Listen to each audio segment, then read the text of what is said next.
All right, guys, this is John and Kurt with True Shot Gun Club, and today we're reviewing the Rock Island TAC Ultra 45. 2 World Wars! 3 World Wars? Too soon.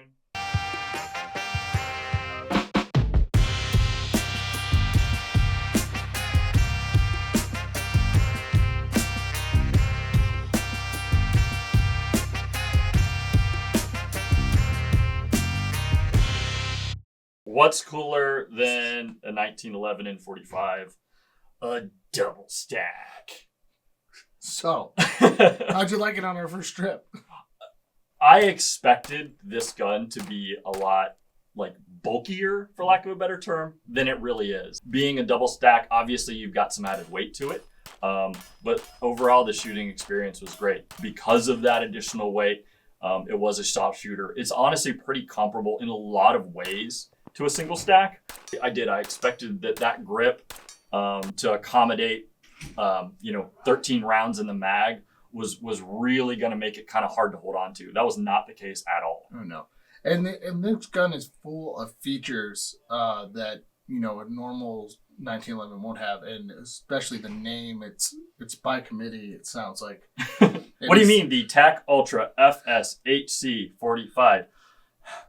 So, a little bit of the features on it. So, Kurt, I'm looking at a extended beaver tail, ambidextrous safety, skeletonized trigger, flared magwell, and a skeletonized hammer. It's featuring that G10 grips, and the one thing we didn't touch on, it has a Picatinny rail in the front. Absolutely. Which is great for accessories like lights, whatever else. Lasers. I'm kidding. So you did mention price point. Let's hit on that real quick before I talk about my shooting experience. MSRP on this is $899. What we are finding is street prices as low as $699 and as high as MSRP. So it all varies on who you're purchasing this from. So for me, our first shooting experience, I did enjoy it. The biggest issue I have with this gun is the mag right out of the box is stiff. And that's to be expected, because it's pushing all that extra weight. I mean, you're thinking of a single stack mag versus a double stack mag with 6 more 230 gram projectiles. Yeah. You're adding a lot of weight. And that was something I found very pleasant with this gun, is that added weight helped with recoil impulse. Absolutely. And to your point, it was. When we were first initially loading that mag, it was really hard to get 13 in there. After our first range trip that was about 300 rounds, we shot Barnaul, S&B, and some Arms Corps ammo. Mm-hmm. Kurt, I don't remember malfunction. It was 100% reliable. It was 100% reliable. We had no malfunctions, no failure to feeds, no issues in any way whatsoever. And that was the nice thing is we were, very diligent about trying a number of different brands of ammunition, as well as brass and steel case. And this thing it shot everything like a champ. Right. So we did take this on a second range trip because we wanted to hand it off to a couple of our friends that we were shooting with that day. So we handed it to Steve from Alpine Arms, Mr. Big Kid, Tactical Considerations. They all said the same thing. Gun shot great. Kurt, kind of what happened as we started shooting more rounds with this gun? Again, same deal with reliability. It was 100% reliable, but like a lot of 1911 style guns, with that break-in period, the slide action smoothed out a little bit more. It was never a problem, but it smoothed out a little bit more. But more importantly, it is that mag got a lot easier to load. That was the biggest benefit, is that mag was a lot easier to load and was able to get that last round in without having to feel like I was breaking my thumb. And yes, we did bring a Mag Lula with us and a couple other loader assistants, and we were still having a little bit of issues trying to get that last round. Call me weak. It's a lot of pressure on that spring.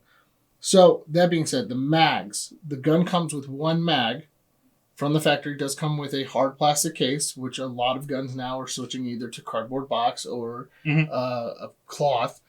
We did touch on it. It comes with one mag. Kurt, what's it cost to get another one? We're looking right now at the time of filming. You're looking at anywhere, honestly, from about $20 to $40. And what mags does it take? So this Rock Island takes the Ordnance P14 mags. So we were out at the range, and we did bring your Springfield Armory 1911 single stack 45, the original GI model. How does this compare to a GI model 1911? They're surprisingly similar. Obviously, your single stack, that frame is going to be a lot narrower. The gun overall is going to be a lot narrower. That being said, the recoil impulse was surprisingly close. I really expected this to recoil a little less, and that's not a bad thing. The other thing you'll notice about this is to actually run the slide back, the recoil spring on it is pretty heavy. So if you don't have a lot of hand strength, that may be a little bit of an issue. But other than that, overall, I think it's been great. And again, like we said, it was 100% reliable. Now, for those of you who've been waiting this entire video, let's cut to some music. We'll throw the specs up on the screen for you.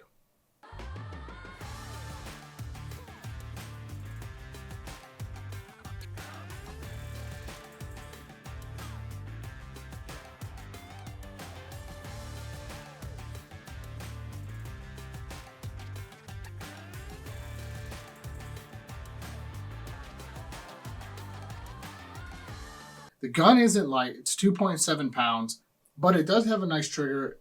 They're claiming 4 to 6 pounds from the factory. I think our sample had about a 4.5 pound trigger. It wasn't heavy. It wasn't too light. It did have a little bit of take up and a little bit of creep. But other than that, it was unnoticeable while firing. So now the main question, John, are you a buyer?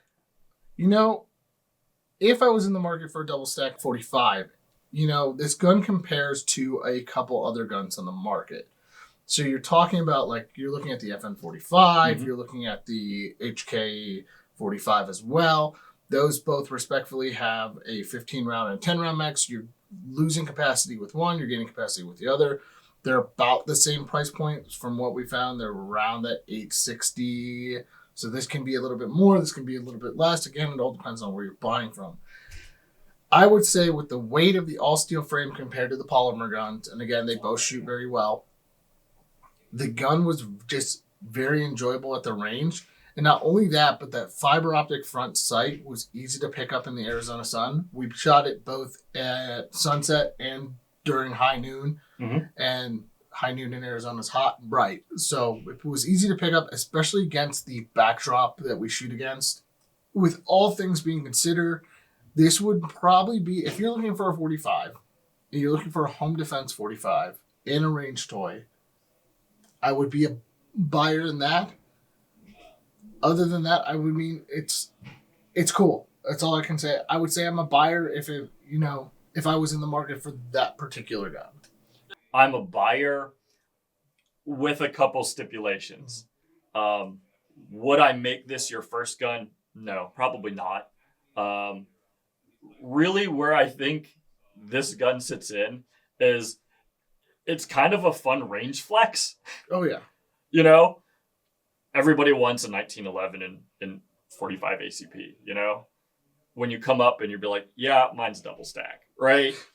Everybody's going to want to shoot it. And it is. It's a very, very enjoyable gun. And you're getting a lot of gun for the money. Oh, yeah. Like you said, it being an all steel frame, I think definitely adds to that really good shooting experience. I like the fact that they didn't just go, hey, we're going to make a 45 double stack, and they really could have sort of phoned this thing in. Oh, yeah. They could have cut some corners and people would still buy it.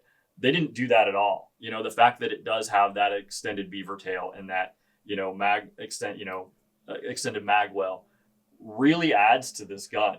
The other thing is it does have an adjustable rear sight, so that some of those guns are fixed rear sights. If I were to add to this, I would say an optics plate on the top would be cool. It would. I'm not going to say I would never buy this gun, but I just don't think that, if I was in the market for that particular gun, I would buy that particular gun. If I'm in the market for a double stack 45 around that price point, this has got a lot of features that those other two that we mentioned don't have. And honestly, I don't know that I would go with an optics cut on this, because I think you're going to add extra cost in a place that I don't know a lot of people would necessarily take advantage of it. Again, guys, like we said, the gun was 100% reliable throughout all our testing. We do want to thank Rock Island for sending this for review. And guys, be sure to like and subscribe. It really helps us out on our channel, and we really appreciate it. And don't forget to hit the little bell for notifications, and have a great rest of your day.